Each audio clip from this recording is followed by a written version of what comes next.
berstatus sebagai mahasiswa Ilmu Komunikasi UPN Veteran Yogyakarta. Kenalin, aku Isra, berstatus sebagai mahasiswa Ilmu Komunikasi UPN Veteran Yogyakarta. Kenalin, aku Agita, sekarang berstatus sebagai mahasiswi jurusan Ilmu Komunikasi di UPN Veteran Yogyakarta.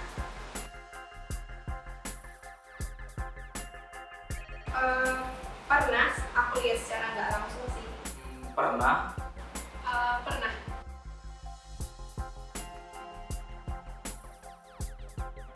Jadi waktu itu tuh aku lagi demo di tahun 2020 di mana aku melihat seorang jurnalis itu diperlakukan secara tidak enak dari para penegak hukum. Mereka ditangkap, mereka dianiaya, bahkan alat kerja yang mereka miliki itu dirampas juga.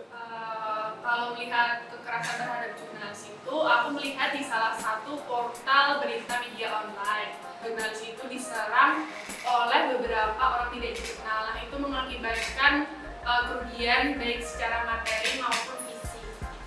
Aku pernah lihat di TV waktu tahun 2020 kalau nggak salah, waktu demo tentang Omnibus Law. Dan ternyata aku lihat di berita online juga di kasus itu ya, ada 28 jurnalis yang terkena kekerasan nih dari pihak aparat yang menjaga waktu demo itu. Aku tuh nggak pernah membenarkan yang namanya kekerasan, baik kepada siapapun itu, mau kepada jurnalis, kepada massa aksi, dan kepada pihak lainnya, siapapun itu. Terlebih di sini, jurnalis merupakan salah satu pekerja yang seharusnya dilindungi berdasarkan UU Pers. Jadi aku tidak menerima segala bentuk kekerasan, baik itu pada siapapun gitu, kayak terhadap salah satu profesi atau gender gitu. Jadi Dan aku sendiri juga nggak mendukung sih, kontra banget sama kekerasan ini. Dan nggak hanya kekerasan terhadap jurnalis aja sebenarnya, kekerasan terhadap siapapun dan apapun. Karena menurutku semua orang nggak pantas ya untuk dapat kekerasan, termasuk para jurnalis ini. Terlebih mereka dalam menjalankan profesinya ini kan dilindungi juga ya oleh Undang-Undang Nomor 40 Tahun 1999.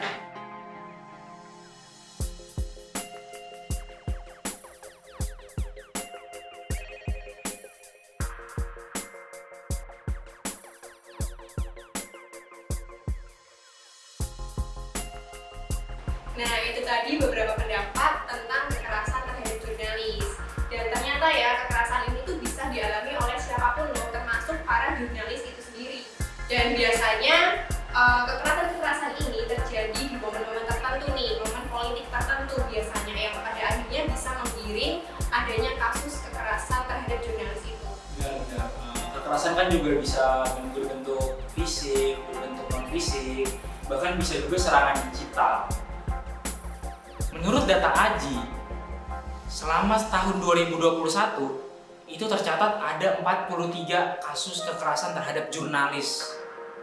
Dan dari 43 kasus yang tadi, itu 33 diantaranya bisa ditangani oleh Komite Keselamatan Jurnalis.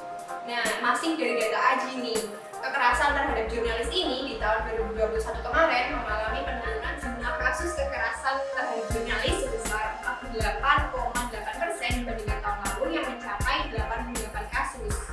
Iya, apalagi kan kekerasan itu bisa datang dari mana-mana gitu loh bagi jurnalis. Bisa juga dari narasumber, dari atasan di kantor, bahkan rekan kerja di kantor, ataupun sesama jurnalis tapi dari beda kantor. Bisa juga dari massa aksi, bahkan aparat. Bisa juga dugaan keterlibatan korporasi, kelompok berbasis agama, nasionalisme, dan juga aksi feminis. Nah, dari data AJI nih, di tahun 2021 ada sebanyak oknum polisi yang melakukan kekerasan terhadap jurnalis itu ada 12 kasus. Kemudian dari orang nggak dikenal itu ada 10 kasus, dari aparat pemerintah itu ada 8 kasus, dari warga ada 4 kasus, dan dari pekerja-pekerja profesional itu ada 2 kasus. Berarti oknum polisi jadi pelaku kekerasan terhadap jurnalis yang paling mendominasi dong? Nah iya, bener banget.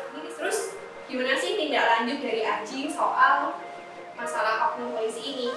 Kalau dari AJI sendiri sih sebenarnya udah minta ke Presiden, bahkan Kapolri, buat melakukan reformasi organisasi kepolisian. Soalnya kan kayak yang aku bilang tadi kan, oknum polisi paling mendominasi kalau soal kekerasan terhadap jurnalis.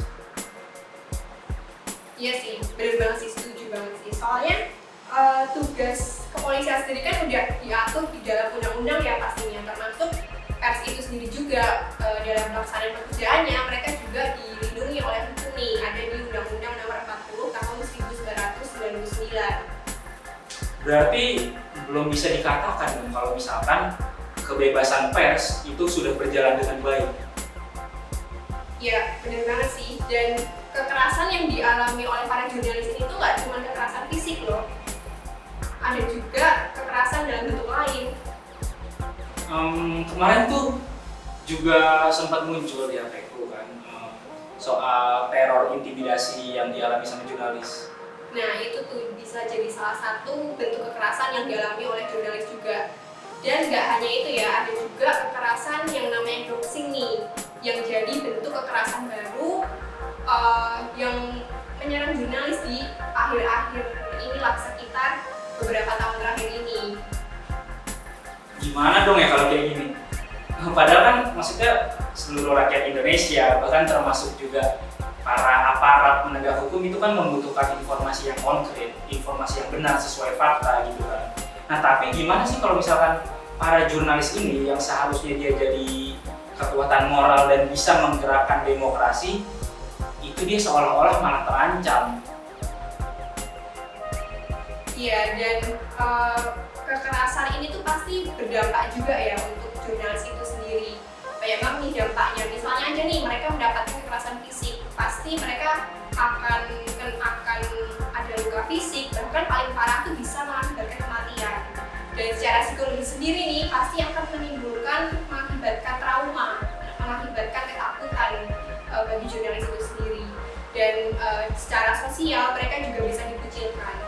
Dan dampak yang paling jelas nih dari bidang ekonomi ya, yang paling jelas kelihatan, mereka tuh bisa kehilangan pekerjaan mereka. Waduh, berarti banyak banget lah ya dampak negatif terhadap pelaku kekerasan jurnalis ini. Ya mudah-mudahan aja lah kasus-kasus kayak gini tuh kedepannya semakin mereda lah ya, atau bahkan kalau bisa semoga nggak ada lagi lah kasus-kasus kayak gini. Mungkin bisa juga tuh harusnya di Undang-Undang Nomor 40 Tahun 1999 itu tuh diubah menjadi lebih mengkhususkan lagi pasal terhadap pelaku kekerasan terhadap jurnalis. Iya, setuju banget sih. Harapannya dengan itu bisa memberikan efek yang lebih jerah terhadap pelaku kekerasan terhadap jurnalis ini, dan juga bisa meminimalisir adanya kasus-kasus kekerasan terhadap jurnalis ke depannya.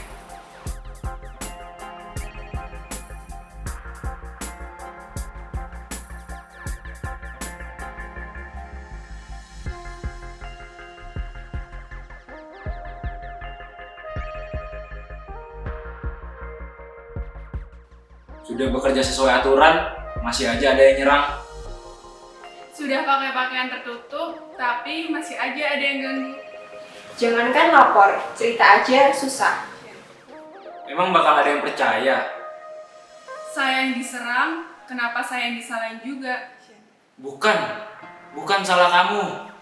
Kamu pantas untuk dihargai.